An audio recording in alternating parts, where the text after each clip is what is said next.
Your greatest asset is your people, but their potential lies dormant.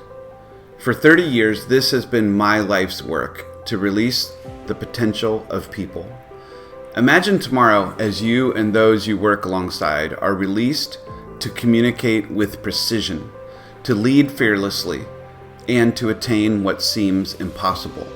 The white hot center of what we want as human beings is that we want our life to matter, to count for something. What if we measured success by getting the admiration of people in our life that actually matter? A lot of times when you hear somebody speak, you're hoping just to get a few laughs or maybe take a few nuggets away, but in Mike's talk, you'll walk away with pages full of notes because there's a lot of great content that makes you want to review it and get back to it again. So he held everybody's attention tonight. It was a real privilege for our group to spend time with Mike tonight. You ever heard of a guy named Seneca the Younger? So he was a Stoic, and he said this, and I thought it was fascinating. You are your choices.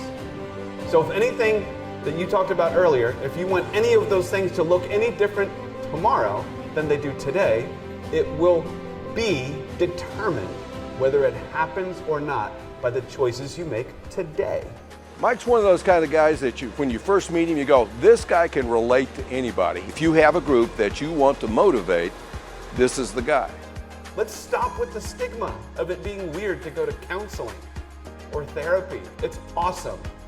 It makes us better. It makes us handle each other better. It was profound for sure. It really made you think, but really kind of take some stock in where you are, what are you doing, who are you around. It made me think, it made my wife think, and she actually had a very emotional moment just now, and which was neat. Also, it's not an instant thing. I think I'm going to have to go back and revisit my notes and think about what he said, and I can prove it and not just talk about it. So super appreciative of him being here. Let's write some of these things. Poison things that could come out of someone's mouth, honey things that might come out of someone's mouth. There are people I can imagine right now that are more like this than this. I mean, just imagine a sculptor with a boulder of marble in front of them. They can see a statue hidden in plain sight. Within this massive rock is potential for something beautiful and astonishing.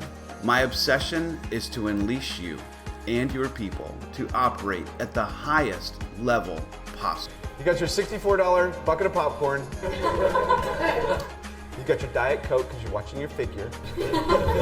But you got 3,000 calories of popcorn. A hammer and a chisel. Voices and choices. Consistently doing the right thing. Not the easy thing, the right thing.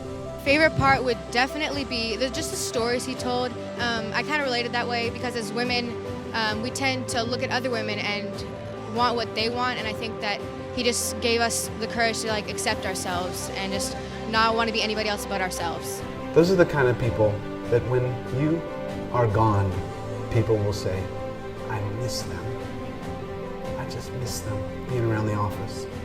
I miss them being around the home. I miss them because of what they would add, not what they would subtract.